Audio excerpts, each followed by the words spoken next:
आर्थिक समुन्नतिको लागि सौम्य शक्ति सफ्ट पावर परिचालन गर्ने घोषणा गरेको थियो भनेको थिएँ। त्यो सफ्ट पावर भनेको के हो, सौम्य शक्ति भनेको के हो भनेको थिएँ नि। सरल भाषामा भन्नुपर्दा नेपालमा रहेर नेपालमा बसेका मान्छेले वा नेपाल सरकारले चाहिँ यस्तो नीति तथा कार्यक्रम ल्याउँछ जसले चाहिँ मन जितेर प्रभाव पार्ने शक्ति हासिल गर्दछ।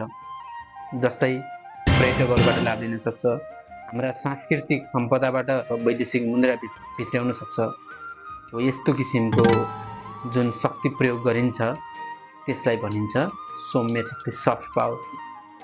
सजिलो भाषामा हामी अहिले मनका कुरा गर्ने मान्छे, मन जितेर प्रभाव पार्ने शक्तिलाई सौम्य शक्ति भनिन्छ।